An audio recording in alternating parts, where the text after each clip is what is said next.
Chloé, merci beaucoup. Tu vois, je reprenais un peu mon fil parce qu'on a déjà commencé un peu à faire le podcast. Je suis trop content de te voir parce qu'on habite Bordeaux. On a un chemin entrepreneurial qui se suit. Ouais. Toi, avec beaucoup plus de succès et d'envergure que nous, mais c'est trop bien. Je voudrais qu'on parle de... Alors, 3+1 du coup. Parce qu'on a commencé à faire le podcast avant. J'aimerais que tu me parles... Ça me passionne. Ton aventure entrepreneuriale. J'ai cru comprendre que tu as commencé solo et aujourd'hui, ouverture à l'international, équipe multisite, enfin incroyable. Comment tu pars de zéro pour faire tout ça en seulement 10 ans, parce que c'est quand même fou. J'aimerais qu'on parle du métier en tant que tel. Parce que tu vois, même nous, on commence à monter des gîtes, mais alors c'est plaisir, hein, c'est pas à ton échelle du tout. Et donc du coup, comment le business se porte, comment tu fais pour aller outre la concurrence, avoir un business qui tourne, rentrer des biens, etc. Peut-être que tu me parles un peu du secteur. Ouais. Tu vois comment il vit en ce moment, est-ce que c'est pas un peu dur avec la crise, tout ça. Et dans ta vie entrepreneuriale, tu me disais maman, 3 enfants, vie à 1000 à l'heure, non, que tu arrives un peu aussi. Tu me parles de ça parce que on parle de la vie entrepreneuriale, mais mine de rien, tu me diras hein, d'ailleurs, mais on a quand même c'est quand même très lié entre le pro et le perso hein, quand on est chef d'entreprise. Donc comment tu arrives à faire ça? Et ça va peut-être m'aider moi à mieux gérer le truc. Je suis trop content de te recevoir, donc merci pour ça. Avec plaisir. Est-ce que je peux te commencer tu peux commencer par te présenter? Oui, bien sûr. Je m'appelle Chloé Fournier, j'ai 38 ans. Je suis la PDG et fondatrice de Wellkeys. Je te parle de Wellkeys un peu. Évidemment. Mais tu me parles de toi et de Wellkeys et je te laisse tirer le fil. Donc, cette société, je l'ai créée en 2015 quand j'avais 26 ans. C'est une société de location saisonnière avec service de conciergerie. Ce que l'on fait concrètement, c'est qu'on accompagne des propriétaires partout en France et maintenant aussi en Europe au travers de partenariats pour gérer en fait leurs biens, que ce soit résidence secondaire, investissement locatif, parfois dans certaines villes de la résidence principale, quand les gens partent en vacances. Et on va, si tu veux, gérer pour eux la commercialisation, mise en ligne sur Airbnb, Booking, les différentes plateformes, la gestion des prix, la gestion des échanges avec les voyageurs et la coordination de la conciergerie localement. Et ça, on le fait historiquement. J'ai créé la boîte, on était à Paris uniquement. Et puis, on s'est déployé au travers d'un contrat partenaire avec ce qu'on appelle des city managers, qui, eux, ont leur propre société de conciergerie et qui opèrent pour nous, donc sous la marque Wellkeys, dans les destinations où on est présent. C'est comme ça que tu as réussi à vite grandir Exactement. Et en fait, on n'est pas vraiment une franchise parce que les mandats qu'on signe avec les propriétaires nous appartiennent. Simplement, on a ce réseau de partenaires de confiance qui sont presque labellisés, validés, qui sont standardisés en fait à nos process et qui opèrent pour nous avec leurs équipes de ménage, leurs équipes de conciergerie, leurs équipes de maintenance et qui vont, si tu veux, gérer ce qu'on appelle l'exploitation dans l'hôtellerie, tu vois, mais toute la partie exploitation locale. Donc là, par exemple, quand vous avez dans Bordeaux, j'ai vu qu'il n'y avait qu'une maison, mais quand tu veux ouvrir une nouvelle ville, tu vas vraiment chercher déjà quelqu'un d'ancré. C'est toi qui apportes les biens? Exactement. En fait, en général, l'ouverture, elle se fait avec... historiquement, on le faisait from scratch. Et là, plus on avance, plus on va chercher des conciergeries qui gèrent en moyenne entre 5 et 10 biens. Ok. Et on leur apporte toute la stack technique pour passer à 80-100 biens. Donc, on va en fait leur dire, vous, là où vous êtes très fort, c'est la partie opérationnelle, le check-in, le check-out. Et nous, on va vous apporter toute la stack technique. Donc, on s'occupe de la commercialisation. On va vous mettre des équipes pour répondre aux voyageurs pour que vous ne soyez plus embêtés. On va gérer les prix avec des algorithmes de revenu management hôtelier. Et on va vous donner en fait tous les outils qui coûtent cher quand tu es seul. Mais qui te permettent en fait de passer à l'étape d'après, parce qu'il y a souvent un blocage un petit peu qui s'opère vers 15 biens, où tu as un premier palier, où en fait c'est compliqué, parce que c'est compliqué de gérer toi tout seul, parce que tu as tout qui t'arrive en même temps, et du coup il faut choisir entre commercialiser les biens et les opérer en local, mais tu es encore un peu juste pour recruter du personnel. Donc, on vient structurer des conciergeries qui ont commencé avec peu de biens et on vient les faire grandir avec nous. Et on a des partenaires avec qui on travaille depuis 2017-2018. Tu vois. C'est pas bête, ça veut dire que c'était des gens qui faisaient 5-10 biens, 5-10-15 biens, ils faisaient eux-mêmes le ménage, eux-mêmes l'opération. Ouais, mais c'est tout bête. Et en fait, ils sont bloqués, si tu veux, dans leur croissance, parce que comme ils arrivent. En fait, quand tu as 15 biens, tu peux plus aller recruter les propriétaires, les rencontrer, machin, tu es bloqué, tu vois. Donc, il te faut de l'aide opérationnelle, il te faut de l'aide surtout sur la partie commercialisation en général, qui te permettent de passer l'étape d'après, c'est-à-dire tu vas aller chercher 30 biens, et là, à 30 biens, tu peux déléguer, tu peux embaucher en gros tes femmes de ménage et compagnie, tu vois. Mais en fait, c'est cette espèce de blocage qui se crée où là, nous, on vient aider, apporter aussi de l'expérience, je te dis des process et soutenir un peu financièrement pour t'aider à passer ce cap-là, tu vois. Alors ça m'intéresse. Je voulais d'abord parler de ton parcours, mais c'est pas grave, on tire le fil. Tu as créé la boîte à 26 ans, ça m'intéresse. Donc on en reparlera après, mais je veux tirer ton fil. Tu me dis tout le process, c'est quoi le process tel que je l'imagine? C'est tu dois d'abord faire rentrer un bien, donc tu as quelqu'un en commercial. Oui. Tu dois peut-être structurer le propriétaire du bien pour qu'il soit clean selon ton process. Oui, en fait, l'acquisition d'un bien chez nous, elle se fait de plusieurs manières. Ouais. Elle se fait soit sur le terrain au travers de nos partenaires qui, eux, disent j'ai ce propriétaire, est-ce que vous pouvez l'appeler et lui présenter le... Tes partenaires, c'était City Manager? City Manager, okay. Pardon. Non, c'est pour comprendre. Ouais, est-ce que vous pouvez l'appeler pour lui présenter le mandat de gestion? Okay. On a du lead entrant. Tu vois, par le SEO, SIA, JEA qu'on fait. Et l'idée, c'est ça, c'est qu'on a une équipe de commerciaux qui appellent les propriétaires, qui expliquent ce qu'on va leur permettre de faire avec Wellkeys. Donc, en gros, la promesse, c'est de dire, vous nous confiez votre bien et nous, on s'occupe de rentabiliser les périodes où vous êtes absent pour la résidence principale. Et on s'occupe de maximiser les revenus pour vos résidences secondaires, investissements locatifs. Et à partir de là, il va rentrer dans un funnel, en fait, où on va créer son annonce, envoyer un photographe professionnel chez lui, s'occuper de la mise en ligne via ce qu'on appelle un channel manager. Donc, tu sais, c'est un outil qui te permet de multidiffuser sur les plateformes. Propriétaire de chez vous, le channel manager? Non, le channel manager n'est pas chez nous. On travaille avec une société qui s'appelle Smiley. Et en revanche, on a notre propre PMS. Donc, c'est tout le reste, c'est-à-dire nous on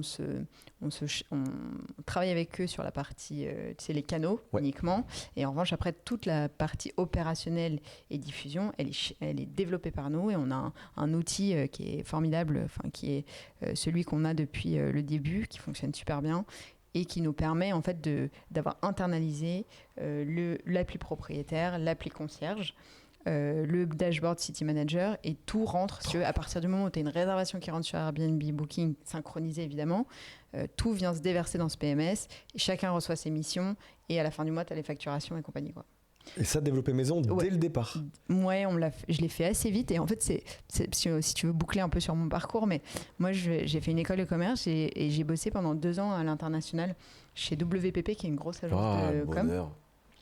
Tu faisais quoi là-bas? J'étais chef de projet, j'ai bossé au Planning Strat aussi. Et du coup, j'ai fait ça, tu vois, au Brésil, à Singapour et à Londres, avant de rentrer à Paris. Et donc là, quel âge t'avais? Ouais, avant tes 26 ans? Ouais, j'ai dû être j'ai été diplômée, j'avais 22 ou 23, tu vois. Donc j'ai fait ça pendant 3 ans. Et donc ma dernière expérience, c'était à Paris, chez Wonderman. Donc on développait des sites internet avec des devs. Et quelle année ça? Je pense que c'était 2020. 2000. Non, parce que j'étais. Attends, je me pose une colle, mais c'est 2011. Je pense que j'ai eu le bac. Après, j'ai fait 5 ans d'école de commerce. 2015 peut-être, 2013, 2015. Il faudrait que je regarde, mais bon.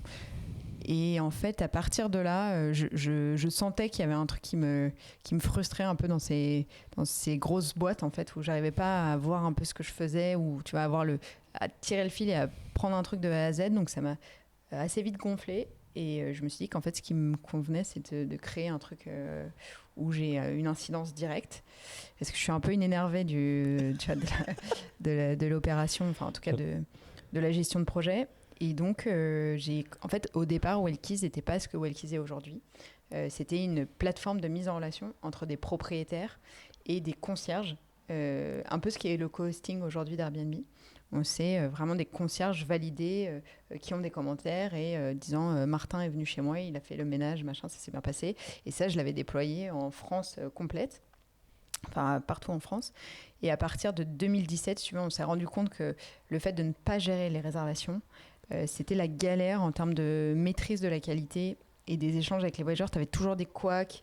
On n'avait pas vraiment accès, tu vois, au compte. En fait, on avait juste un calendrier qui nous disait tel jour tu fais le check-in, machin, mais ça. Et tu perdais peut-être toute la valeur en plus. Exactement. Et on perdait une grande partie de la valeur. Donc là, j'ai pris une carte G.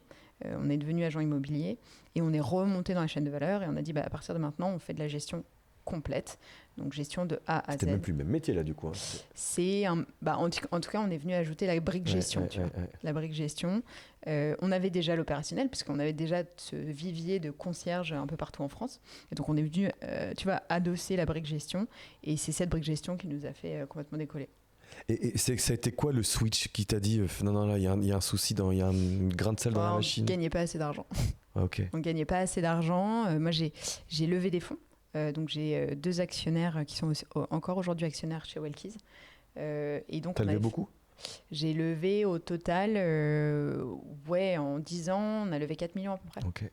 Et t'es encore majoritaire? Non, je suis plus majoritaire, mais j'ai une partie de la boîte encore qui est substantielle, mais je suis plus majoritaire. Et donc, en fait, l'investissement de départ, c'était ça, c'était d'investir dans la stack technique et d'avoir ce fameux PMS qui aujourd'hui est toujours là après 8-10 ans Et ça, ton PMS, tu l'as fait lorsque tu as créé la boîte mise en relation ou quand tu as fait la deuxième échelle? La deuxième échelle. Ok. Et parce que tu savais qu'il te fallait ça pour atteindre la deux. Oui, je savais que ça, c'était différenciant en fait. Et qu'aujourd'hui, le fait, enfin tu vois, il y a plein d'outils qui existent, hein, je pourrais t'en citer plein, mais c'est toujours de l'imbriquage, tu vois, d'outils les uns avec les autres.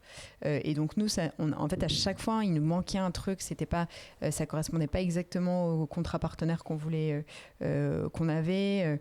Donc en fait, on a développé une solution un peu custom qui nous a permis d'être un peu un élément différenciateur sur le marché, tu vois, et de faire partie des gros acteurs de la conciergerie. Là aujourd'hui, dans les gros, vous êtes les leaders ou non, on est. Enfin alors, je pense pas que. Alors, je suis assez. Je sais, j'aime pas me lancer des fleurs là. On n'est pas les leaders, mais on fait partie des gros acteurs. On s'est repositionné après le Covid sur un segment assez premium. Donc tu vois, en 2021-2022, on avait à peu près 1400 biens en gestion. Ok. Aujourd'hui, on en a un peu on en a 1000, on a plutôt autour de 900. En revanche, on est monté en valeur beaucoup plus. Donc, on a un parc qui est ultra quali dans des destinations à forte valeur ajoutée. Donc, on a repositionné, ça fait la transition peut-être pour l'après, suite aux réglementations, tu sais, qui ont tabassé aussi assez fort en 2020, à partir de 2023. On s'est repositionné sur ce qu'on appelle, nous, le U stratégique.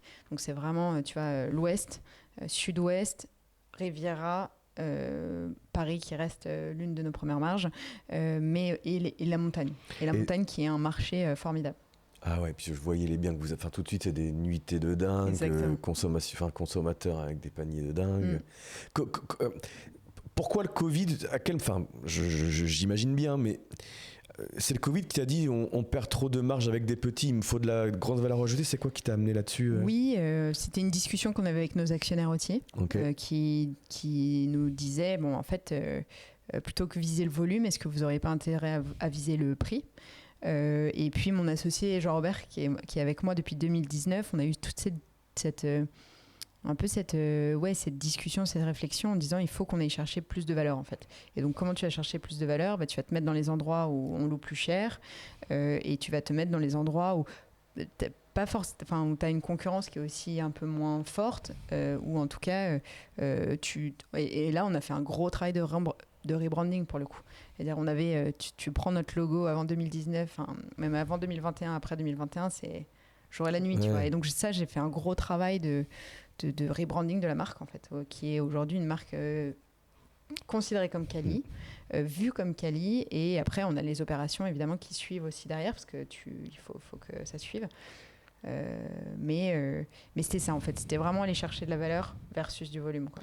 Et ça s'est suivi, c'est-à-dire que tes opérations, elles étaient déjà, t'avais déjà tout organisé pour aller chercher du haut de gamme, ou il a fallu aussi que tu montes un peu le niveau? Non, on est monté. Il y a eu un moment où il a fallu quand même qu'on soit beaucoup plus exigeant, donc on a recruté les gens qu'il fallait aussi. On a un peu fait partir les gens qui voulaient pas se plier à cette montée en gamme. Quand tu dis les gens, c'est ton équipe ou les propriétaires?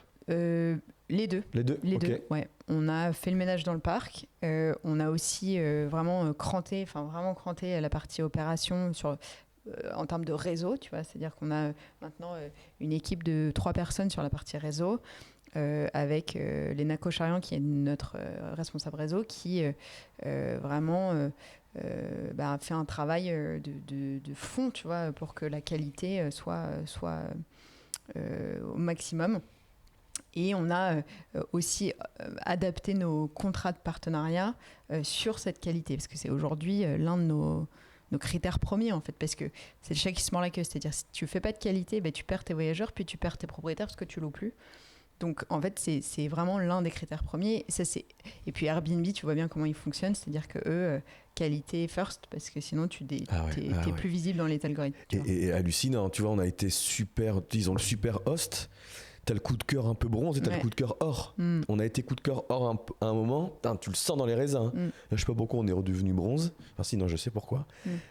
Ils nous ont viré l'annonce pendant 2 mois. Ils ont cru qu'on avait une caméra. C'était pas vrai. Donc, et tu sens qu'il y a une. Enfin, là, ça revient, mais tu sens qu'il y a une baisse dans l'algorithme. C'est incroyable. Oui, ils sont vraiment axés qualité à fond. Ça a parfois aussi ses limites, tu vois, parce que. Quand tu gères du volume, forcément, t'es moins...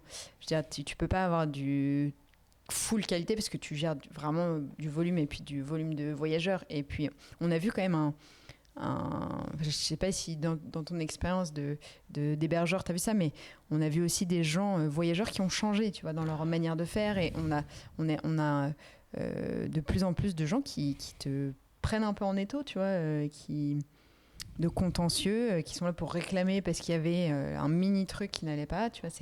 C'est vraiment un métier pas facile, tu vois. On en parlait vite fait hors caméra, mais moi j'idéalisais le truc en me disant c'est génial, je vais faire la déco, l'architecture. Alors j'ai kiffé ça. Mais alors, franchement, je devrais pas le dire à la caméra, mais c'est que des emmerdes après. Enfin, c'est pas que des emmerdes, mais les gens sont durs. Hein. Ouais, les gens sont durs. Et si, franchement, il faut le dire, hein, c'est un métier vraiment difficile. Ah ouais. Et c'est pour ça que ça s'improvise pas, en fait, aussi. J'ai bien vu, ouais. Et qu'en fait, t'as vite... Nous, on récupère aussi des propriétaires qui le faisaient eux-mêmes en disant attendez, vous êtes trop cher, bien sûr que je vais le faire. En fait, après une saison, les gars disent ok, j'ai compris, quoi. Mais tu sais que là, tu me parles et tout, je suis en train de me dire. En plus, alors je sais pas si c'est assez haut de gamme pour. Enfin, celle de Bordeaux aussi. Enfin, je sais pas. Mais ouais, quand tu vois le boulot que ça représente. Tu vois, on a eu un gars. C'est des détails horribles, mais ça doit être ton quotidien. Un gars qui nous rend la maison, mais dans un état. Donc moi, j'ai eu un commentaire pour les autres en disant ménage pas ouf. Et le gars dit je vais vous pourrir. Donc dans Airbnb. Hein, et il est allé dire quand on avait des boîtiers vérissures que c'était des caméras. Airbnb a rien voulu savoir. Ils nous ont supprimé toutes les annonces. Ouais, c'est fou. On a perdu une saison de business. Ouais, c'est rude. En fait, c'est ça qui est difficile, c'est qu'Airbnb, ils ont une politique guest-oriented. Et que ça, c'est un vrai sujet. Et nous, tu vois, quand tu parles à mes équipes, elles te disent, mais Airbnb, on n'en peut plus, tu vois. On veut plus bosser avec eux. Ah ouais, c'est dur, tu vois. Alors que Booking a une politique beaucoup plus host-oriented. En tout cas, je pense hôtelière aussi, tu vois, de leur passif hôtelier, enfin de leur expertise hôtelière. Ils savent par expérience que c'est un métier qui n'est pas facile et donc ils sont un peu plus compréhensifs. En tout cas, quand il y a des sujets de ce type, on arrive mieux à défendre notre cas, tu vois. Ah, tu vois, alors c'est marrant, je suis très nouveau dans le secteur, on a ouvert ça il y a 1 an, on en a 2. J'avais l'impression qu'au départ, moi, Airbnb, c'était le contraire, tu vois, ils étaient plus de notre côté, et en fait, purée, c'est rude. Hein. Ouais, c'est rude. Là, on a perdu 2000 € d'une semaine, 4 jours de location, ils n'ont jamais voulu nous rembourser. Ouais. Hein. Ouais, ça m'étonne pas. Et bon, puis tu fermes ta bouche, hein, parce qu'au bout d'un moment, ils te disent stop, quoi, ils te virent la conversation et fini. C'est une des raisons aussi, c'était une des raisons pour lesquelles on avait volontairement diversifié la diffusion. Tu vois. Et ça, c'est un vrai sujet, c'est-à-dire que c'est comme tout, c'est qu'il ne faut pas mettre tous tes œufs dans le même panier. Donc c'est toujours intéressant d'être en mesure de dire je prends mes réservations Alf chez Airbnb, Alf chez Booking, un peu d'Expedia, un peu de Home2Go et compagnie, parce que quelque part, tu es toujours un peu contraint quand tu as qu'une source de réservation qui arrive, tu vois. Et moi, je voulais me dire au début, on va faire, ici, on fait du SEO, du branding. Bien sûr. Donc, je me suis dit, on va faire du direct. Mon Dieu, on n'a pas le temps, on fait ça pour les clients. Mais même, tu vois, Insta, ça apporte du monde, mais ça te fait pas remplir des 75% de taux de remplissage. Mais là, je suis quasiment full Airbnb et un peu HomeAway, Britel. Mais tu vois, Booking, et ça apporte pas tant que ça pour l'instant. Ok. Nous, c'est en répartition, on est à peu près... on a Airbnb et Booking qui se talonnent, tu vois. Ouais. Et après, plus petit, on a VRBO, donc c'est à Britel, tu vois, VRBO à Britel. On a PAP Vacances qui fonctionne assez bien. On a du Plum Guide, Maeva. Maeva. Maeva. Je savais pas qu'ils faisaient... Ok. Et on a notre site de réservation directe. Et ça qui progressivement, tu vas prendre l'ampleur. Et c'est l'un de nos objectifs là pour les 5 années à venir, c'est vraiment de faire grandir ce site-là pour que on soit de moins en moins dépendant des plateformes, parce que en fait, c'est aussi alors, t'as pas toute la partie acquisition, évidemment, à payer, que tu paierais sur Google ou Meta, tu vois. Mais ils te prennent en moyenne entre 15 et 17% de marge. Donc, c'est... Que toi, tu absorbes ou que, comment dire, dans ton modèle économique, c'est absorbé par le propriétaire ou par toi ? Non, quelque part c'est comme la TVA, tu vois. C'est-à-dire que nous, en fait, notre business model est tel qu'on prend 25% de commission sur les loyers hors frais de ménage. Ok. Donc on a 75% de la valeur qui est donnée au propriétaire, mais elle est assise quand même sur l'assiette Airbnb ou Booking, tu vois. Ouais, donc ça, ok. Et comment dire, dans les 25%, non, tu rajoutes le ménage, donc c'est en plus. Oui, parce que le ménage est payé par le voyageur. C'est payé par le voyageur, exactement. Et dans tes 25%, c'est toi qui fixes le prix ou c'est le propriétaire ? Alors, nous, on fait une estimation propriétaire de ce qu'on est capable de louer en fonction de l'historique aussi. On a des algos qui nous permettent de dire, pour un bien identique sur une année complète, voilà ce qu'on est capable de te sortir. Et à partir de là, on ajuste. Tu as des propriétaires qui disent, moi, il me faudrait un peu plus, machin. Mais nous, on fait vraiment de la délégation de mandat là-dessus. C'est-à-dire qu'on est presque prêt à dire à des propriétaires, en fait, c'est quoi, si vous êtes là pour nous fixer un prix plancher à la semaine, en fait, ça ne fonctionnera pas avec nous. Parce que vous allez être hors marché, parce que nous, on est quand même là pour maximiser la rentabilité et donc de vous apporter du 2 nuitées, du 3 nuitées, même hors saison.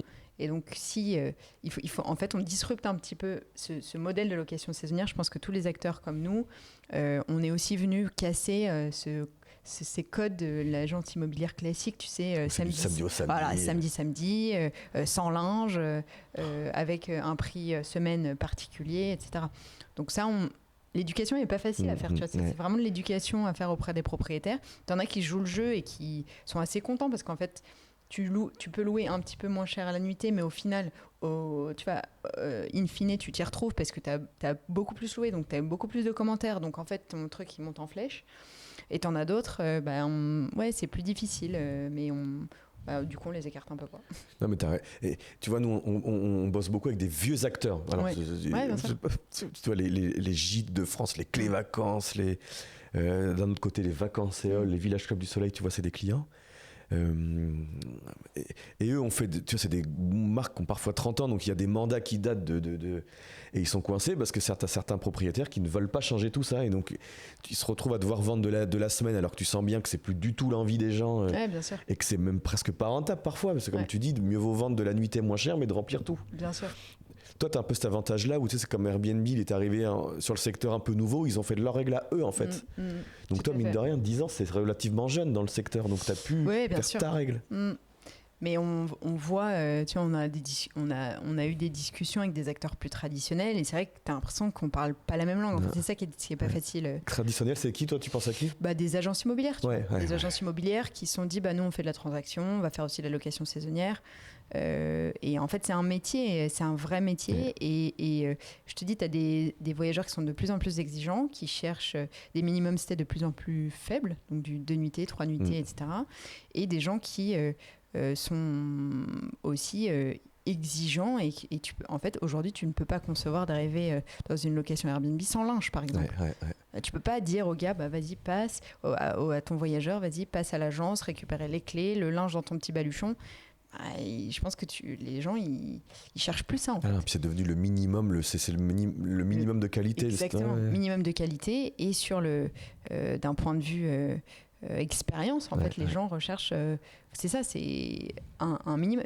Ils pensent qu'ils sont à l'hôtel. Et nous, on pousse cette dimension-là, tu vois. Et c'est devenu presque ce standard-là. Tu vois, Airbnb a pas mal changé en ça, j'ai l'impression. Tu vois, avant eux, c'était acceptable. Tu n'avais pas le drap. Au pire, il était posé sur le lit, c'était à toi de le faire, mais c'était accepté. Et ils ont tellement, je trouve... mais tirer vers le haut, c'est bien. Ouais, c'est bien. Pour le coup, pour le meilleur, quoi. Mais du coup, ça a obligé tous les petits à soit disparaître. Ouais, bien sûr. Tu vois, tous ceux qui avaient payé les maisons et qui les mettaient en loc à 80 piges, ça a un peu écrémé ce marché-là et ça a fait monter en gamme tout le monde, quoi. Ouais. Mais ça, je trouve que c'est une bonne chose, tu vois. Ça, c'est une bonne chose et ça permet aussi de professionnaliser le métier, tu vois. Là où, au départ, tu te dis, en fait, c'est un peu comme agent IMO, je sais pas trop quoi faire, allez, je vais être concierge. Et en fait, c'est en train de se professionnaliser. Et on le voit parce que nous, on a un syndicat qui s'est monté à peu près, tu vois, peut-être 2 ou 3 ans après qu'on ait tous monté ces conciergeries-là. Ça s'appelle le SPLM, donc le syndicat des professions de location meublée. Et tu vois, on est des acteurs qui les aident aussi à faire entendre un peu nos voix. Et parce que, comme on est coincé entre l'hôtellerie traditionnelle, l'hôtellerie de plein air, les campings et compagnie, et ces trucs un peu, et ces agences immobilières un peu old school, tu vois. Donc on essaie de faire émerger cette un peu nouvelle génération d'acteurs qui sont là plutôt pour faire vivre les communautés locales aussi, parce qu'en fait on est des acteurs, moi je vois dans mon réseau, c'est des gens qui sont implantés localement, qui font travailler des équipes locales. On fait rayonner, tu vois, à Welkis, c'est 12 personnes au siège, on a 30 partenaires, on fait travailler à peu près peut-être 300 personnes, tu vois. T'imagines, non mais c'est énorme. Et donc ça, on essaye d'expliquer aussi aux collectivités, de leur dire, les gars, attention quand vous réglementez comme des malades, parce que vous êtes en train d'éteindre aussi toute une filière d'emploi qui est réelle, en fait. Alors, c'est rigolo, si je peux le dire, oui. Là, on bossait avec le bassin d'Arcachon, donc le CIBA, tu vois, le syndicat intercommunal, qu'on adore. Ils sont dans la période, la nouvelle période électorale, donc ils sont en train de préparer toutes ces notes d'intention, tu vois, pour les stratégies 2026, etc. Elle me partage la note et puis tout de suite, attention, Airbnb, location saisonnière, on est bien conscient du problème. Mais je dis, en fait, là, on est en train de raconter l'histoire aux élus que c'est pas bien. Mais on les fait pas réfléchir au fait que, mine de rien, ça fait bosser des gens et que toutes ces baraques, que le foncier qui est impossible à reprendre parfois par de l'individuel, c'est quand même repris par des gens qui investissent quand même des sommes folles, qui font bosser les artisans locaux, et ça deviendra rentable que dans 10 ans l'histoire. Donc s'il y a pas des gens aussi pour réinvestir dans ces choses-là, tu perds aussi un peu de foncier que de toute façon tes individuels sont pas capables de restaurer, de faire. Donc je trouve que il y a pas que, tu vois, moi je vois, on a refait une maison à Royan, ça fait 3 ans qu'elle était en ruine. Personne la voulait, tu vois, et on a fait bosser on a fait bosser tout le tissu local et ça sera rentable que dans 10 ans l'histoire. Ouais, bien sûr. Mais tu vois, le pire, la pire histoire pour moi, c'est le Pays Basque. Et c'est un sujet sur lequel on s'est battu dans le Pays Basque pour expliquer en fait qu'on avait des équipes qui bossaient avec des propriétaires qui nous avaient confié leurs biens, qui aujourd'hui sont des gens qui tout simplement n'ont plus le droit de louer, donc ferment leurs portes ou le font au black, tu vois. Donc ça veut dire plus de taxes de séjour. Mais les gens, en fait, c'est, tu vois, la communauté de communes, là, ils veulent rien entendre. Ils disent non, mais en gros, c'est Airbnb la bête noire. Vous êtes en train d'interdire les locaux de se loger. Mais la vérité, c'est qu'en fait, nos clients propriétaires, c'est des Parisiens, c'est des mecs étrangers et compagnie. Mais les gars, en fait, si tu loues pas sa baraque, c'est-à-dire que si tu n'amènes pas des gens au cours de l'année, pas que l'été, au cours de l'année dans le Pays Basque, en fait, les gars, ils ferment leur volet et ils ouvrent plus. Mais donc la conséquence de ça, c'est que, et on est en train de le voir dans le Pays Basque, donc c'est intéressant, je pense qu'ils s'en rendent compte, c'est que dans des destinations comme Hendaye, comme Saint-Jean-de-Luz, etc., mais ça a amené aussi son lot d'activités pour les commerçants, tu vois, les commerçants, les restaurateurs, tout au long de l'année. Moi, j'ai mon beau-frère qui a un super resto à Saint-Jean, à Saint-Jean-de-Luz, et en fait, il me dit, mais c'est dramatique, tu vois, on a vu depuis le passage de cette loi, la fréquentation baisser, parce que au cours de l'année, si tu respectes la règle, et c'est le cas, tu vois, tu n'as pas le droit de louer. Ils renouvellent pas les licences et compagnie. Et les mecs, ils sont en train de tuer leur économie locale, tu vois. Donc j'avais la directrice de l'office de tourisme au micro il y a quelques mois. Et là, on est en contact pour bosser ensemble. Elle me dit, Greg, je suis pas sûr, parce que je suis pas sûr de ma taxe de séjour cette année. Donc ils se rendent bien compte qu'ils sont en train de scier une branche. Évidemment. Et c'est très politique parce que tu te dis, bon, en fait, ça a cassé le foncier, mais en même temps, tu vois que ça. Et l'UMI, le syndicat hôtelier, a quand même pas mal. Arrosé, ouais. Ouais, et en même temps, tu vois que l'hôtellerie se porte très bien aussi. Airbnb n'a pas tué du tout l'hôtellerie. Et tu te rends compte que ça a fait émerger, comme tu dis, toutes les boutiques locales, etc. Je pense qu'il va surtout, falloir. Ça n'a pas ramené. En fait, c'est intéressant parce que je pense qu'on arrive au bout de 3 ans. Là, tu vois, c'est 2023, 2026, c'est 3 ans. Donc, ils vont pouvoir faire un premier bilan. Et ils vont se rendre compte que ça a ramené que dalle en locatif longue durée, tu vois. Ou alors les petites surfaces. Mais donc, pas de quoi loger les familles et compagnie. Donc, en fait, c'est pas la solution, quoi. C'est-à-dire, c'est juste qu'il n'y a pas assez de logements et qu'il faut construire plus ou différemment. Mais. En fait, ils ont déshabillé Paul pour habiller Jacques. Tu vois, donc c'est difficile. Après, en vrai, j'aimerais pas être à leur place. C'est très difficile. D'un côté, tu as les locations saisonnières où, en fait, ils n'ont pas fait un truc suffisamment incitatif pour que le mec à sa baraque dans le Pays Basque qui veut y aller, parce que nous, nos propriétaires, clairement, c'est des gens qui louent quand ils n'y sont pas. Mais tu vois, dans le Pays Basque, tu y vas l'été, tu y vas à la Toussaint, à Noël, c'est blindé. Tu vois. Et en fait, entre-temps, tu as toute la clientèle internationale qui venait habituellement, mais là, tu n'as plus d'offres, en fait. Donc, tu tues l'économie locale toute l'année. Et de toute façon, c'était du secondaire. Donc, ça ne s'est pas remis sur le marché de la... Donc, non, mais je suis bien d'accord. Même le bassin d'Arcachon, il me le disait. En disant ils avaient fait une petite étude où c'est exactement ça. De toute façon, c'était beaucoup de secondaires.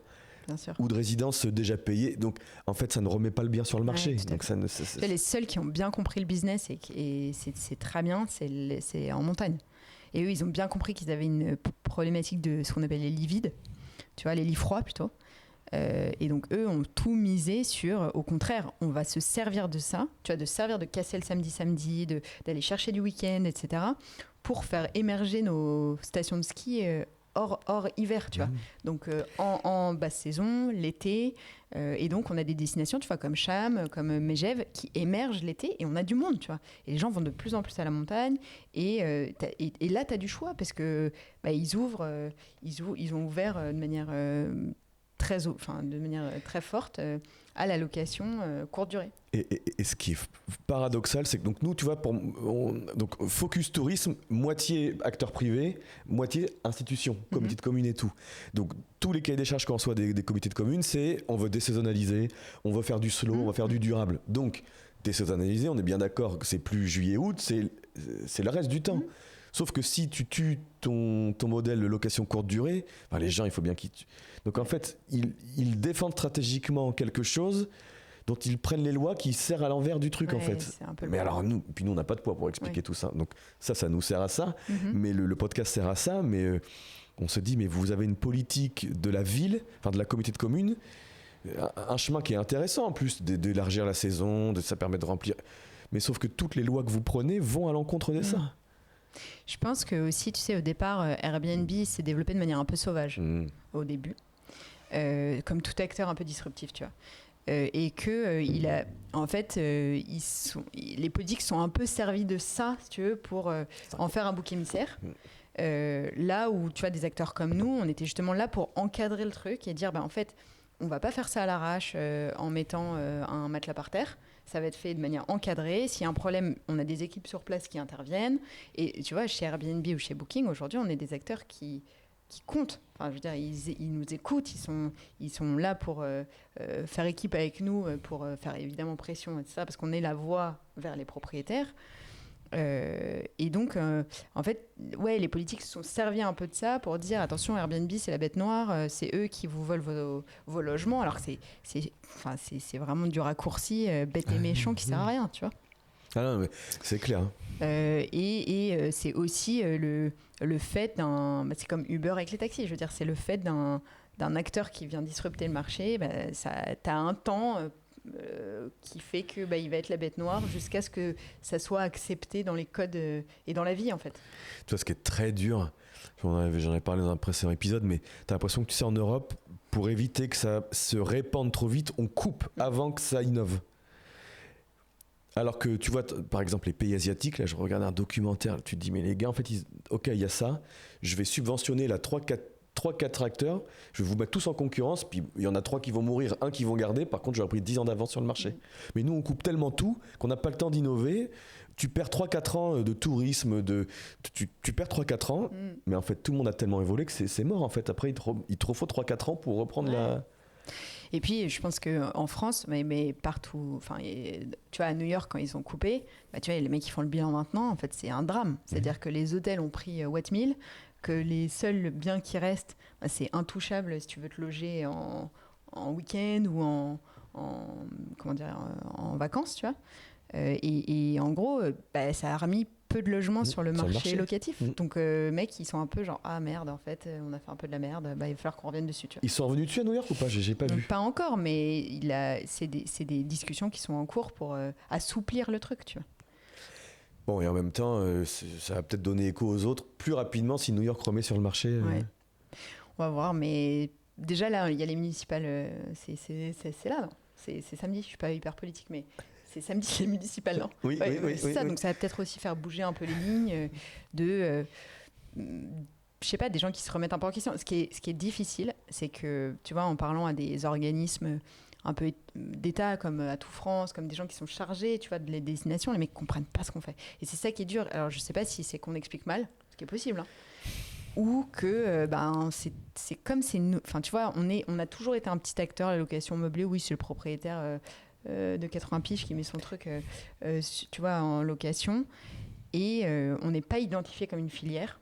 Non. Et ça, c'est un sujet, tu vois, c'est un vrai problème sur lequel on se bat avec les quelques confrères qu'on est en conciergerie pour expliquer qu'on est légitime, en fait. On est légitime, et aujourd'hui, on représente quasiment un tiers de l'hébergement touristique en France. Je pensais pas que c'était autant.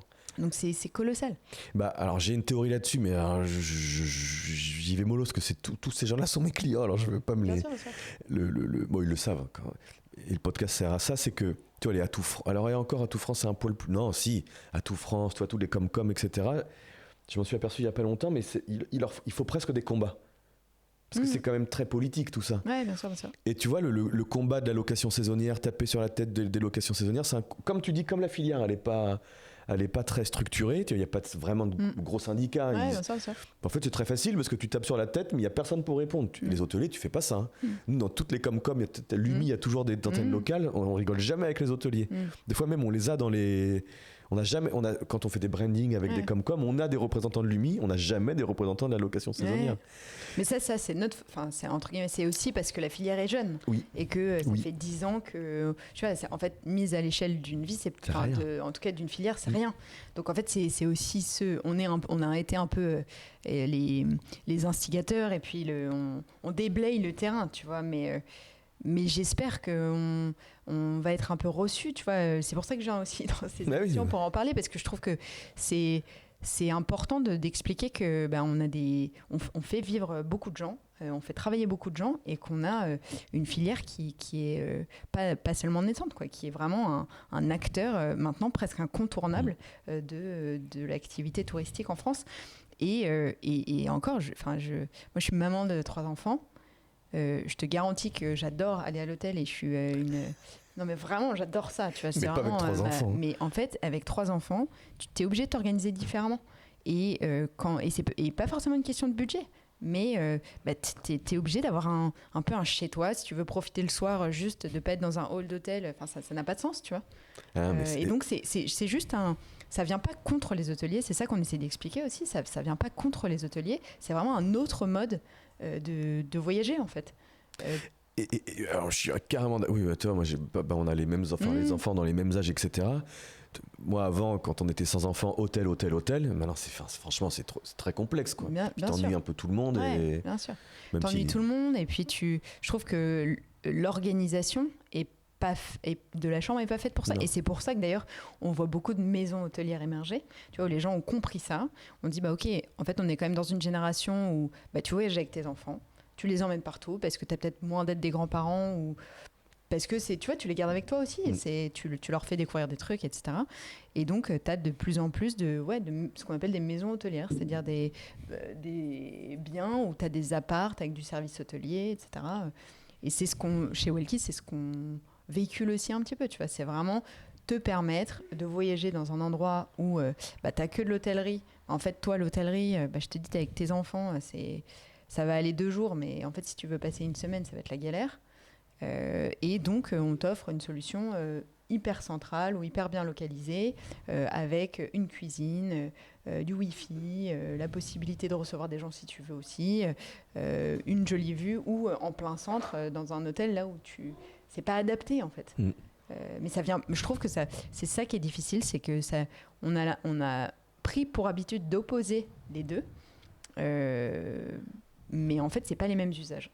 Ah non, mais tu prêches un convaincu. Hein. Mais même moi, tu vois, alors, maison hôtelière, tu dis que c'est à partir de quelle chambre ? 3 chambres, t'arrives déjà à avoir un truc Maison hôtelière, c'est, tu vois, c'est des...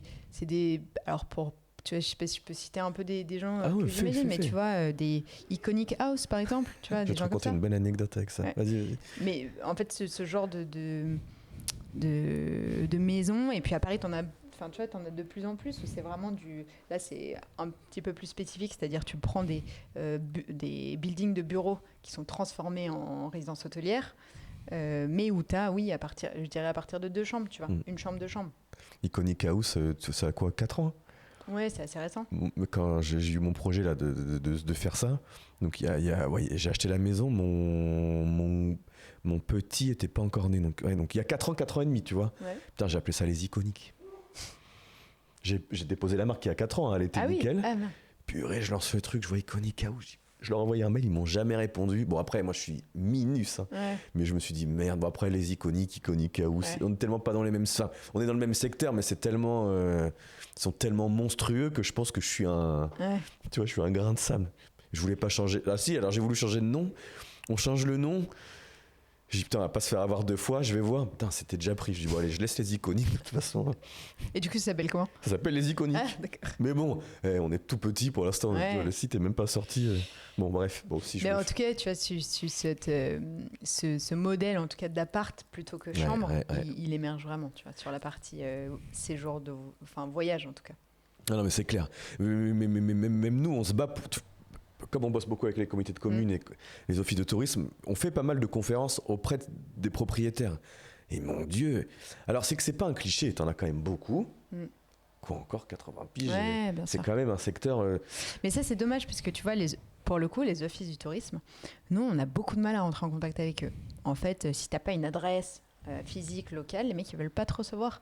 Alors que tu gères dans leur région, je sais pas, 50, 100 biens, tu vois. Ça veut dire que t'as une capacité de lit qui est presque de 300 lits, tu vois. Et donc, tu es un acteur qui pèse sur qui leur verse de la taxe de séjour, en plus, accessoirement, tu vois. Mais tu vois, ils n'ont pas encore pris l'habitude de nous recevoir. Et là, c'est marrant, je vais à Marseille le 24 ou 25 mars, là, au salon, des conciergeries de France, là. Et on anime une table ronde avec un office du tourisme dans le sud de la France. C'est qui ? Tu me demandes les noms, je suis nulle au nom, mais je te dirai. Ok. Et tu vois, quand on a préparé la table ronde, on s'est rendu compte que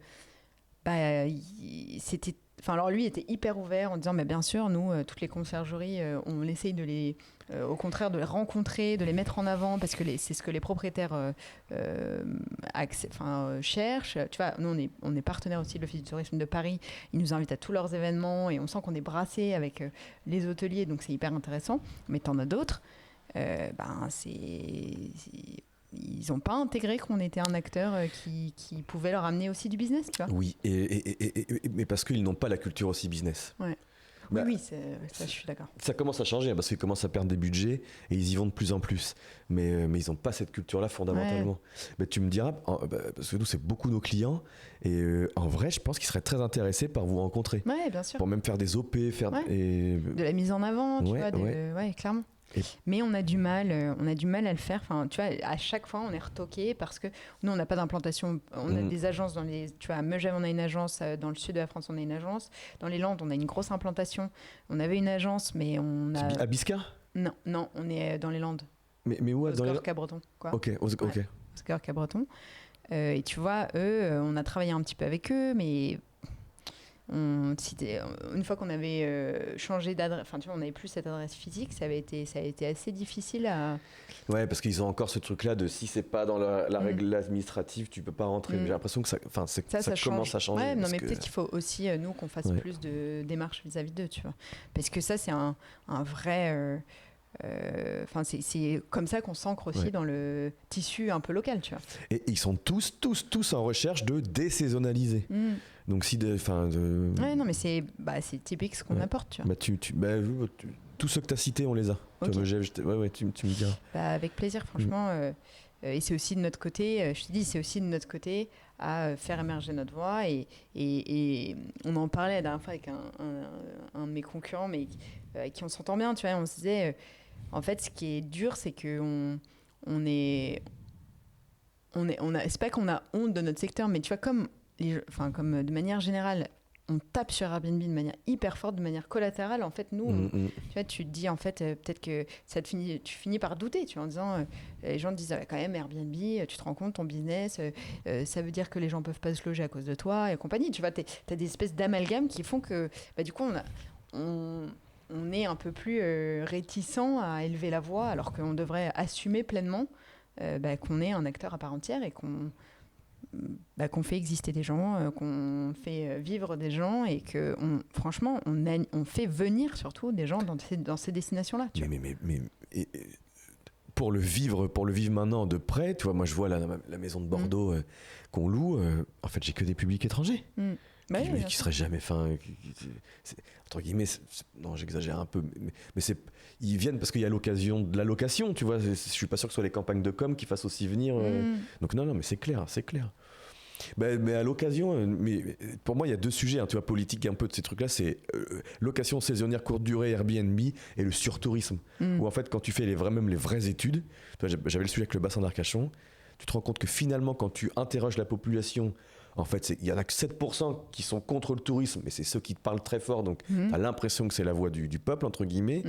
Et en fait, quand même tu demandes aux gens, ils sont très contents parce que ça fait vivre le business, ça fait tourner l'économie. Ouais. C'est juste qu'en fait, comme c'est des sujets qui font même politiquement, montrent un peu les élus, bien sûr. Il faut bien des marottes pour parler des sujets, quoi. Exactement.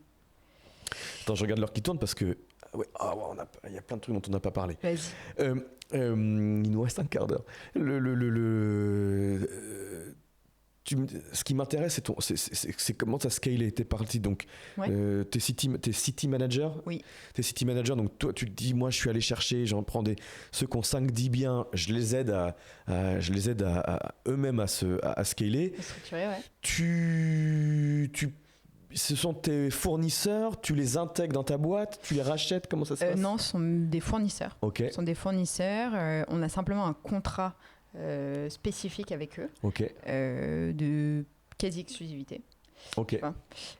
Sur l'activité de conciergerie, j'entends. Et l'idée, c'est que moi, je leur apporte des propriétaires. Donc, je suis là pour, tu vas faire, en gros, avoir du lead entrant, une équipe commerciale de prospection qui est là intégrée à Wellkiss, qui n'est pas externalisée. Et on est, si tu veux, on collabore, c'est-à-dire eux ont des remontées de terrain via du bouche à oreille, des propriétaires qui sont contents des services, qui nous disent je vais te recommander Jean-Michel qui est mon voisin, et aussi de l'acquisition vraiment pure online, tu vois. Donc appel sortant, toi, pour aller chercher des propriétaires. Et puis appel sortant, oui. Après, on travaille de plus en plus avec des promoteurs, avec des structures qui voient en nous un potentiel de vente derrière, tu vois, parce qu'on est un peu la brique qui leur permet de closer un deal de vente, tu vois. C'est pas bête. Donc des partenariats avec des agences immobilières on a vraiment tu vois, une strate d'acquisition online, offline, avec une équipe de commerciaux internalisée et cette équipe de partenaires qui sont quelque part une équipe commerciale localisée terrain, tu vois, mais qui eux, leur vrai métier, c'est les opérations. Donc eux, ils vont te ramener le contact, mais derrière, il faut quand même le transformer. Donc toi, toi, sur les 25% que tu gardes, ensuite tu leur reverses une partie. Ouais, exactement. Ok. Une partie, et on a un système qui fait qu'on reverse une partie. On a aussi toute la partie prestation qu'on rémunère.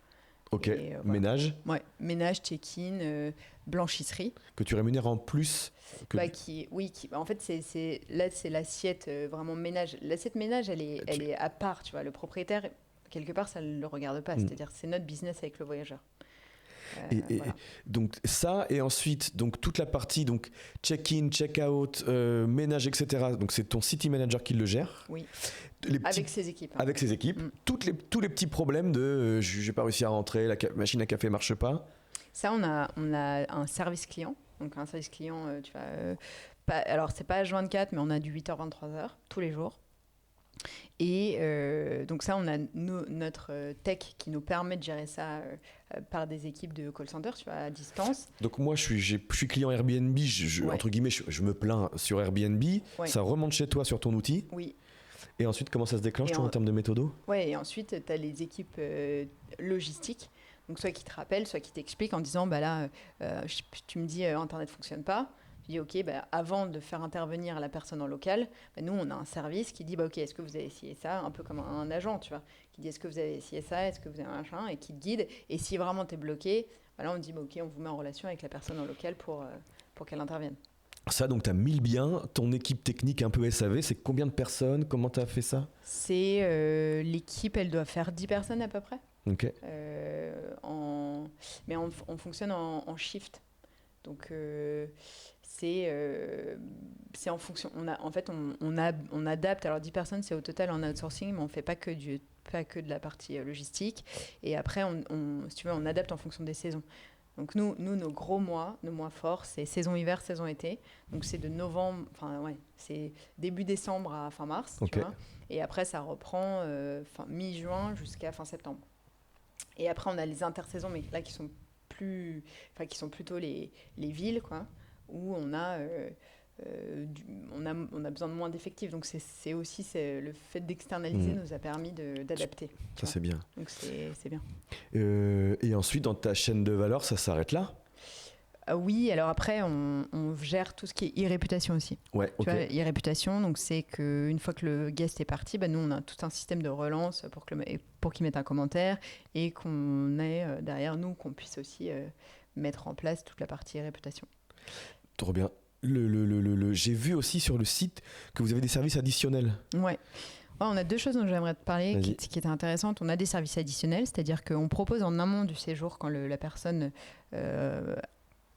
même avant qu'elle réserve, tu vois, sur nos annonces, on explique qu'il est possible de réserver ta navette aéroport, du ménage pendant le séjour. Si tu es à la montagne, est-ce que tu es à location de ski, ça t'intéresse ? On a un partenariat avec Ski7 qui te permet d'anticiper ça. Ton forfait avec le SF. À la mer, c'est plutôt des cours de surf, des cours de n'importe quoi, tu vois. En local, et ça on le traite par City Manager, et c'est lui qui a son réseau d'adresses, son carnet d'adresses, et qui nous le met en amont. Si tu veux, on vend ses services additionnels une fois que la personne est dans le funnel de réservation, tu vois. Ça c'est assez intéressant. Ça fonctionne assez bien dans les destinations premium, c'est-à-dire quand il y a un panier d'achat qui est relativement élevé, c'est des choses qu'on tend à développer vraiment fort, tu vois. Technologiquement, tu mets à dispo et la personne va réserver elle-même, ou c'est toi qui gères la résa, c'est toi qui gères... On a une tech qui fait ça, c'est-à-dire tu as un catalogue et tu peux choisir de réserver ton catalogue, et sur les séjours à forte valeur ajoutée, on a une personne qui appelle pour proposer, tu vois. Et la tech qui permet de réserver, elle est un propriétaire ou non, ça elle n'est pas propriétaire, elle s'appelle Duve. Duve, ouais. Je connais pas. Duve Connect, qui est un outil qui est plugué avec notre Channel Manager et notre PMS, et qui permet d'avoir un espèce de livret voyageur, tu vois. Ah, c'est trop bien. T'écris ça comment, Duve ? Je connaissais pas du tout. DUVE. Ok, tout simplement. Et donc eux, c'est un gros acteur hôtelier, et on travaille avec eux sur toute cette partie vraiment guest, tu vois. Donc si toi, tu as trouvé un partenaire taxi qui te permet de faire les navettes, tu as trouvé un loueur, etc., tu les rentres là-dedans, toute la résa est gérée via Duve. Ouais, exactement. Ah, c'est pas bête, tiens. Et en fait, tout le paiement aussi passe par là, donc c'est assez bien foutu. Enfin, en tout cas, c'est en marque blanche. Donc, donc en plus, toi, tu as ta marque derrière. Ah, c'est pas bête. Donc c'est vraiment bien. Trop bien. Et tu prends de la commission aussi là-dessus, j'imagine ? Ouais, bien sûr. Et donc, augmentation de panier moyen, hyper intéressant. Parce que l'objectif, c'est quand même de réussir à faire du chiffre tant que ton client est captif, tu vois. Et que c'est comme ça, en fait. Après, tu as 2 manières d'augmenter tes marges. C'est aller chercher plus de commissions propriétaires, mais il y a déjà une commission qui est importante. Et sinon, c'est aller chercher plus de commissions sur le voyageur, tu vois. Et l'augmentation du taux de remplissage, je voyais jusqu'à 75% de taux de remplissage. Ouais. De ce que tu me disais un peu, c'est que tu préfères même parfois brader un peu ta nuit, mais remplir plutôt que de laisser le lit vide, quoi. Ouais, la problématique, elle se pose surtout en basse saison, parce que mine de rien, tu vois, même si on veut désaisonnaliser, il y a quand même une basse saison. Je veux dire, tu vois, le novembre au bassin d'Arcachon, je le sens là. Tu vois. C'est pas une saison haute. Donc nous, oui, on a tendance à, pour le coup, sur les périodes de basse saison, alors on ne dump pas à 0, tu vois, mais on dump les prix parce qu'on sait pertinemment qu'en louant, tu vois, en prenant ces réservations-là, on va se faire du commentaire, on va se faire l'algorithme Airbnb va te prendre, va dire, ok, bon, ce truc-là, il tourne, et il tourne même quand c'est pas plein pot ou l'offre est pas ouf, tu vois. Et donc, ça nous permet, en fait, de faire travailler les machines et de faire en sorte qu'en haute saison, là, on va chercher des tarifs qui sont bien au-dessus de la moyenne, en fait, tu vois. C'est hyper intéressant. Toi, j'ai testé plusieurs trucs maintenant que je suis dans le... Donc, j'ai testé de baisser beaucoup les prix. J'ai testé de mettre à une nuit pour voir. Ou j'ai testé même de me dire, je baisse le prix, mais je mets 2 ou 3 nuits. Ouais. J'ai pas trouvé la recette encore pour l'instant. Après, c'est moins mon domaine, mais j'ai des équipes de revenu management. Là, c'est du pur revenu management hôtelier, tu vois. Et t'as plein de leviers en fait qui existent pour trouver un peu la martingale. Tu vois. T'as aussi des promos au moment du lancement. Tu vois, au moment du lancement de ton annonce, c'est hyper important d'être assez compétitif pour prendre tes premières réservations. En revanche, il faut les assurer nickel, il faut pas qu'il y ait de couac, tu vois. Mais tes premiers commentaires font que derrière ta machine elle va rouler, tu vois. Ouais, ça pareil au début, quand on fait les je le dis, tu vois, nous on n'avait pas osé on avait hésité à le faire, on a mis du -20 dès le départ, on a tout rempli, du 5 sur 5 et ça nous a boosté l'algorithme pour tout le reste. Non, mais c'est sûr. Trop bien. Et après, peut-être un truc dont je pourrais parler qui était un peu notre développement à l'international. Oui. En fait, on a un modèle qui est un peu différent. C'est-à-dire, à l'international, on fait des partenariats avec des gens qui ont déjà leur conciergerie, qui font aussi de la commercialisation. Donc, eux gèrent leur propre diffusion sur Airbnb, sur Booking, etc. Et nous, on vient les diffuser sur notre site qui s'appelle club.wellkiss.com. Donc on n'intervient non plus comme une conciergerie à part entière. On est vraiment là, on est un hôtier en fait. Donc on devient un hôtier pour ces gens-là. Et tu vois, on l'a fait en Grèce, on l'a fait au Portugal, on l'a fait, Portugal-Madère, on l'a fait à Marrakech. Et donc l'objectif, c'est de s'épandre un peu. Donc ça, on le fait en mode diffusion au départ. Et puis l'idée, c'est de se dire, ok, on va regarder un peu les marchés qui fonctionnent bien. Et une fois que ça fonctionne bien, travailler de manière plus forte avec ces gens-là ou ouvrir d'autres destinations sur ce modèle de diffusion. Tu vois. Et là, diffusion en direct sur tes plateformes ou toujours pareil, ou tu ouvres en channel manager parce que ça existe déjà? En fait, non, justement, là, on est en diffusion uniquement sur la plateforme Wellkiss. Okay. Et ce qu'on vend, c'est de dire, nous, on vous amène une clientèle qui est française, assez premium, puisqu'on a un positionnement de marque qui est assez intéressant. Et donc, le modèle, là, c'est qu'on a une commission de diffusion, tu vois, okay. Qu'on permet qu'on récupère. Et gros trafic sur ton site en direct, en SEO Ouais, ça représente à peu près 10% de notre chiffre d'affaires. Donc, c'est pas énorme encore. Et on a un gros travail à faire dessus, on le sait, tu vois. Il faut qu'on continue à booster ça. Et tu vois, c'était aussi un peu le revers de la médaille de se mettre dans le sillon d'Airbnb et Booking. Quand d'autres, tu vois, comme de collectionnistes, je sais pas si ça te parle, mais tu vois, ils ont investi de manière un peu comme des porcs sur la partie directe, qui est plus longue, mais ils ont fait monter leur marque de manière très forte. Nous, on est vraiment considéré comme une marque de conciergerie reconnue et connue en France, mais on a, tu vois, encore ce travail de marque à faire sur la partie voyage qui nécessite du travail de notre part, quoi. C'est vrai j'ai regardé vite, vous êtes encore un peu timide, mais sur les réseaux et même en SEO, ça reste encore un peu... En recul, ouais. Ouais, c'est notre travail là, des 10 ans à venir. Et c'est pas, tu vois, tu vois, on a quelques acteurs, et je pensais que c'était ultra saturé, et purée, en fait, même un Airbnb, des fois, en SEO, ils sont pas là. Hein. On dit, bah, attends, une machine comme ça... Ouais, je pense que en fait c'est aussi le propre du marché, c'est que c'est quand même très fragmenté, tu vois. C'est beaucoup de petits locaux. C'est ça qui est pas facile aussi de réussir à émerger. Mais nous, enfin concrètement, sur la partie lead entrant, le SEO est très fort. C'est-à-dire on a 70% de nos leads qui arrivent en SEO. Quoi. Ouais, bah ça m'étonne pas. On a fait pour se marrer, on a fait un projet qui s'appelle The Love Room. Donc on est le Airbnb de la Love Room. Quoi. Ouais. Donc c'est pas nous on ne gère pas de Love Room. Hein. C'est vraiment après on remet en relation sur Booking, etc. Donc au début c'était un délire juste pour voir si on arrivait à faire du gros SEO avec de l'IA. Ouais. Le site il fait 100 000 visites par mois, on a que de l'IA. On fait 600 ventes par mois sur le machin. On est passé sur les grosses têtes, c'était une blague, c'était une blague le truc, hein, mais c'est devenu un peu gros. Pourquoi je voulais te dire ça ? Et je me suis dit, bah tiens, on va se marrer, inscrivez votre Love Room, tu vois, en lead entrant. Purée, on a fait 200-300 partenaires.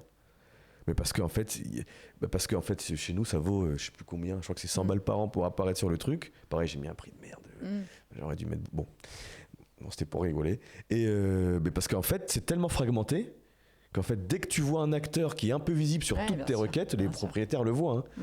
Bah, ils viennent s'inscrire au truc. Ouais. Donc non, c'est pas bête aussi d'aller chercher du direct. Ouais, ça c'est un de nos gros sujets. Quoi. Il faut qu'on bosse sur la partie directe pour faire émerger beaucoup plus la marque. Parce qu'elle est en fait, c'est ça que je veux dire, c'est qu'elle est très connue des propriétaires et qu'on est encore assez méconnu des voyageurs. Ouais. Tu vois. Oui.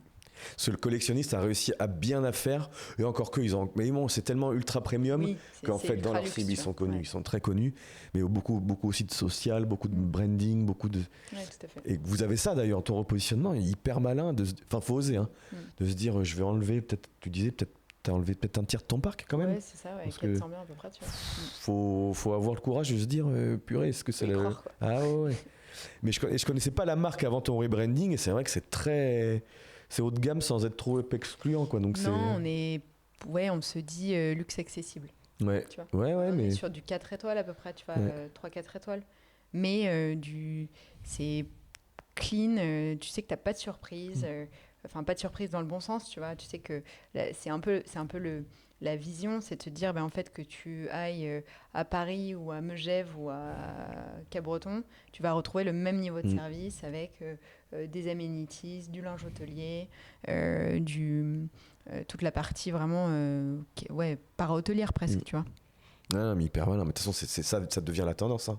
Je pense que le marché, il va encore prendre un step avec ça. Avant de te quitter... Attends, j'essaie de réfléchir. Comme il me reste que 5 minutes, voilà ce que je veux t'emmener. Comment tu le sens le secteur tu vois, nous pareil, on a beaucoup les comités de communes, on a pareil, hein, toutes les marques aussi qui font de la promotion de ce secteur-là, qui c'est un peu tendu. Ouais. Les résas là, alors que d'habitude chaque année ça réserve. Là, je sens qu'il y a un recul. Ça fait déjà 2 ans qu'on me le dit, où c'est davantage de dernière minute. Ouais. Comment tu sens le marché ? Le last minute, je suis 1000 fois d'accord. Ouais. C'est-à-dire que les gens, et je pense que j'étais à un event booking qui était hyper intéressant où ils expliquaient qu'en fait, tu sais, les gens qui ont, enfin, les jeunes, je suis pas vieille, mais tu vois, j'espère, tu vois, mais les plus j'ai le même âge, hein, je vais pas te dire le contraire. Les plus jeunes sont en train de rentrer sur le marché du travail, donc commencent à gagner de l'argent, et eux ont des manières de réserver qui n'ont rien à voir avec les nôtres déjà, et celles de nos parents encore moins, tu vois. Donc c'est du très last minute avec beaucoup de flexibilité.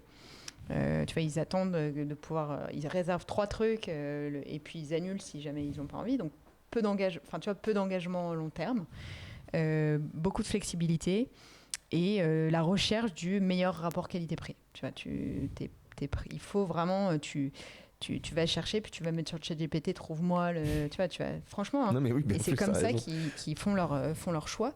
Donc je pense que ce recul vient aussi du fait que déjà, tu as les gros mastodontes qui captent le marché. Donc j'imagine que quand tu as une office du tourisme, si tu n'es pas bon en SEO, tu passes vraiment derrière, tu vois. Puis vient aussi l'enjeu ChatGPT où il faut réussir à remonter dans les requêtes tu vois, qui sont ChatGPT.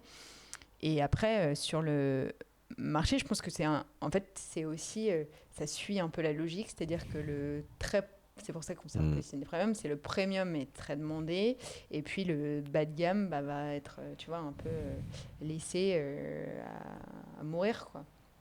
Donc, en tout cas, la pire année pour nous a été celle des JO. Ça a été hyper On me l'a dit, difficile mais parce que tu as eu un effet soufflé qui a été monstrueux, où tout le monde a parlé pendant des tonnes que les JO allaient nous apporter, allaient être une bulle. Il y a eu aussi n'importe quoi qui a été fait dessus.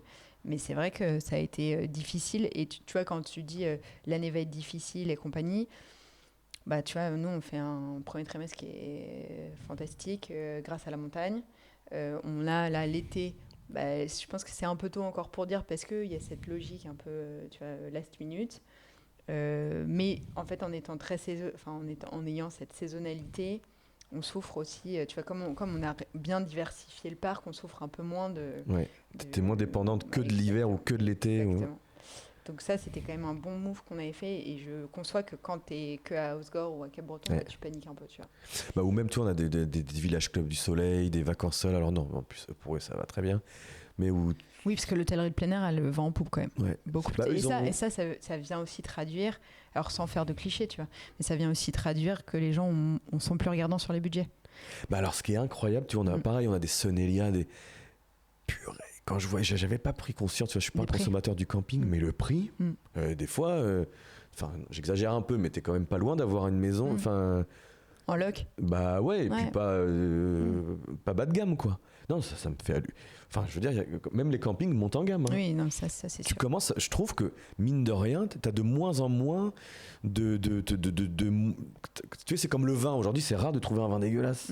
Là, je trouve que t'as de moins en moins de logements pourris, de campings 1 étoile. Tout monte quand même en gamme. Hein. Ouais. Et après, sur le marché de la conciergerie particulièrement, tu vois, on parlait de parcellisation, de fait que c'était très fragmenté. Et là, on rentre dans une ère de consolidation. Donc, nous, je te dis, on a un acteur concurrent qui avait été racheté par Airbnb en 2018.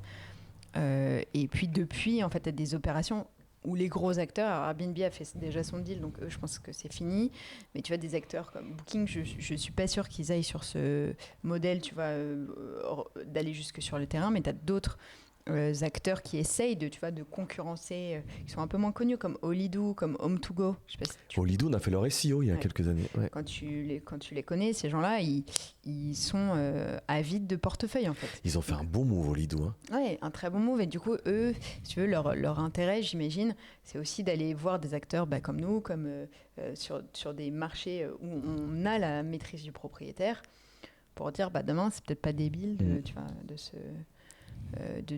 d'acquérir ce genre de société. Donc on rentre dans une ère aussi de consolidation, d'acteurs un peu plus gros qui vont racheter des plus petits et d'avoir un marché beaucoup plus identifiable, tu vois, identifié, pas avoir 50 000 personnes, mais avoir 2-3 groupes bien costauds qui te font le game, quoi.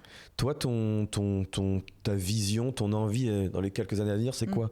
D'aller manger des plus petits ou te faire racheter par un plus gros ou Non, les deux? alors, là pour l'instant, on est plutôt dans une dynamique d'acquisition de portefeuille, tu vois, on regarde saisonnier, donc plutôt mer, montagne, là où on a des partenaires qui sont solides et on veut renforcer justement leur portefeuille et faire en sorte qu'ils gèrent plus de biens et les aider, tu vois, à passer des steps pour avancer, et l'international.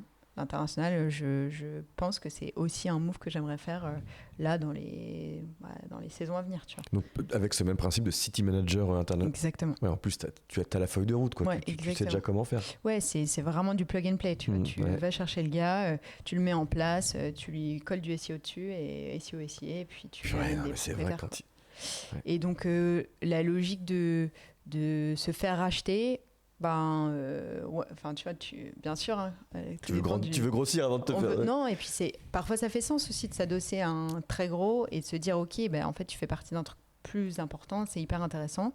Mais je pense qu'on a aussi solidifié Wellkiss pour se dire, ok, ça vaut le coup aussi. On est une petite boîte qui est agile. On a un pass de développement, enfin, tu vois, une trajectoire de développement qui est intéressante. Moi, j'aime bien aussi, si tu vois, le chemin parcouru est quand même intéressant, tu vois. Donc, toujours intéressant de continuer un peu la route, voir où ça nous mène, tu vois. Oh, génial, attends, je te gratte encore 3 minutes. Donc, tu me dis, dernière question, tu as monté ça à 26 ans, c'est jeune, hein, j'avais à peu près le même âge et tout. 3 enfants, belle croissance, bien costaud, puis tu m'as l'air très... moi, je suis très instinctif, je sais même pas si je saurais t'expliquer tout ce que j'ai fait. Toi, comment t'arrives à gérer maintenant avec la vie de famille, tes équipes à Paris, toi à Bordeaux? C'est quoi un petit peu ta sauce secrète pour toi, garder les pieds sur terre et de continuer d'avancer? Je crois que c'est de l'organisation, beaucoup d'organisation et puis de l'humilité aussi, en fait. Je sais ce que j'ai fait, d'où je viens aussi et ce que j'ai fait c'est un parcours qui n'a pas été facile, c'est pas simple, hein. Je suis passée par des phases hyper difficiles où il fallait se remettre en question, où il a fallu restructurer et compagnie. Donc, notamment quand tu as fait ton repositionnement? Ouais, le repositionnement. Et puis, tu vois, sur 2024, par exemple, on a été quand même sacrément chahuté. Donc il faut se remettre en question en permanence. Il faut être aussi un peu fort mentalement pour se dire ok, je lâche pas l'affaire. J'ai un parcours où j'ai construit ça un peu brique par brique. J'ai des équipes qui sont des gens extraordinaires sur lesquels je peux m'appuyer maintenant, qui sont devenus des experts dans leur métier chacun, et qui grandissent et qui sont parfois bluffants, tu vois, dans leur courbe de croissance. Enfin, vraiment, moi, je fais partie de ces gens qui partent du principe que je suis un peu une grosse naze, tu vois. Mais j'aime m'entourer de gens qui savent faire, tu vois. Et typique, mon associé Jean-Robert, tu vois, Gibard, il a 65 ans. Et il a même un peu plus maintenant. Et c'est quelqu'un qui m'a vraiment tu vois, aidé à structurer la boîte, aidé à faire grandir aussi mes équipes et à prendre du galon dans cette aventure, tu vois. Donc, en fait, c'est vraiment Wellkiss. J'en suis l'instigatrice et je pense que je reste moteur, tu vois. Mais j'en serais pas arrivée là si j'avais pas eu les équipes que j'avais, tu vois. Et ça me met des trémolos dans la voix quand j'en parle. Et ce que je veux dire, c'est que en fait, c'est vraiment un collectif et que je suis hyper reconnaissante de la fidélité de mes collaborateurs et du tu vois, et du parcours qu'on a mené, vraiment. Et alors il y a mes actionnaires aussi qui sont là, je te dis, depuis le début, dont le majoritaire qui est franchement, qui est là à mes côtés depuis toujours, avec qui on a des relations super constructives. Et c'est cool, quoi. C'est cool. Ouais, je voulais te poser des questions au début. Ton équipe, je suis sûr qu'au bout d'une heure, écoutera plus. Tu leur diras de commencer par la fin parce que c'est quand même cool.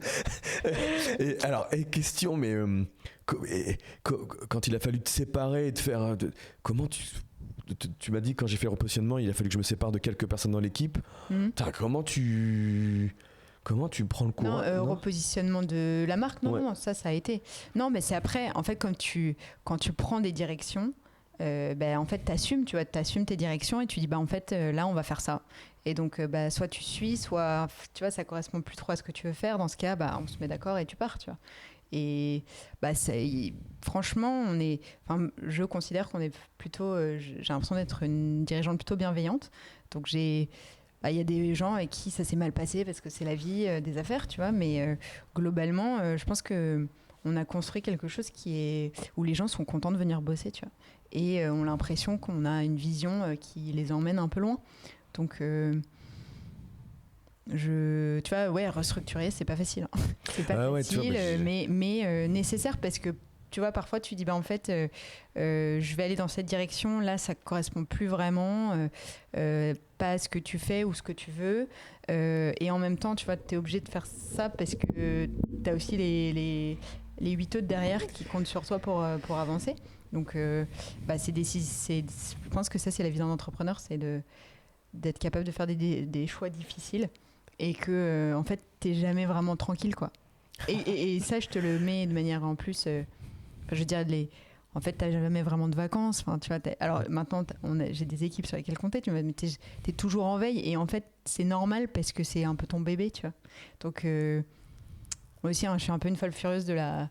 Je coupe pas. J'ai du mal à couper, mais je m'organise. Tu vois, j'ai mes enfants le soir, j'ai un temps pour eux. Et après, ils dorment. Si besoin, je m'y remets. Et j'ai un mari qui est très bienveillant aussi. C'est marrant, on traverse le même truc. Moi, c'est pareil, je me suis dit, je rentre tôt, je m'occupe des enfants, je les couche, et allez, ça fait 10 ans, hein, quasiment tous les soirs, je m'y remets. Hein. Mais c'est un sacrifice. Des fois, tu dis, tu sais pas pourquoi tu le fais à ce point-là, tu vois. Mais même. Parce que tu as un devoir moral, en fait. C'est ça qui est assez étonnant. Et que ouais, je pense que c'est des caractères sans doute aussi, tu vois, qui font que tu lâches. Enfin, moi, je suis quelqu'un qui lâche pas l'affaire. Et j'aurais pu lâcher l'affaire 10 fois, tu vois.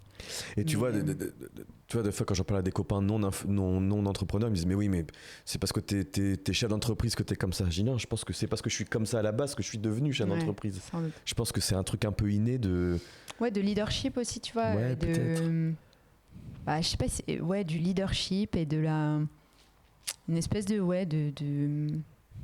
d'intuition un peu morale aussi, enfin de devoir moral. Je sais pas, c'est pas du devoir moral, c'est de se dire c'est un peu naturel, tu vois, tu t'emmènes les gens et tu sais que tu les emmènes. C'est une responsabilité quand même, tu vois.